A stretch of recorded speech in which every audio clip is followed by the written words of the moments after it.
ও মুসলমান ভাইরা আমার, হতে পারতো আল্লাহ তাআলার কোরআনটাকে একবারে বাইন্ডিং করে জিবরাইলের মাধ্যমে আল্লাহর নবীর কাছে পাঠিয়ে দিতে পারতেন, ঠিক কিনা? কিন্তু মুসলমান, আল্লাহ সুবহানাহু ওয়া তাআলা কোরআনটাকে একবারে আসমান থেকে জিবরাইল আলাইহিস সালামের মাধ্যমে নাজিল করেন নাই,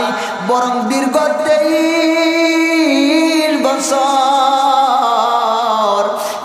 23 বছর সময় নিয়ে আল্লাহ তাআলা বিভিন্ন ঘটনার পরিপ্রেক্ষিতে আল্লাহর কোরআনকে নাজিল করে দিয়েছেন, যাতে করে আল্লাহ তাআলা এই কথাটা বান্দাদেরকে বুঝাইতে পারেন, বান্দারা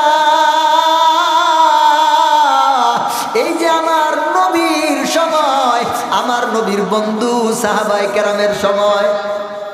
যখন যে ঘটনার সম্মুখীন হয়েছে, যখন যে পরিস্থিতি এসেছে, ওই ঘটনা অনুযায়ী, ওই পরিস্থিতি অনুযায়ী আমি কোরআনকে নাজিল করে দিছি,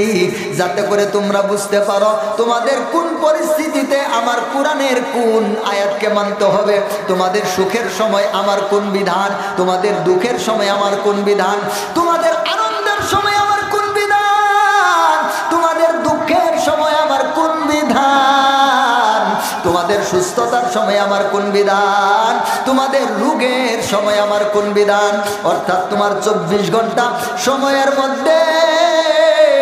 তোমার 24 ঘন্টা জিন্দেগির একদিনের সময়ের মধ্যে তখন যা কিছু করা দরকার আমি আল্লাহ কোরআনের মধ্যে সব কিছু নাজিল করে দিয়েছি। বলেন সুবহানাল্লাহ।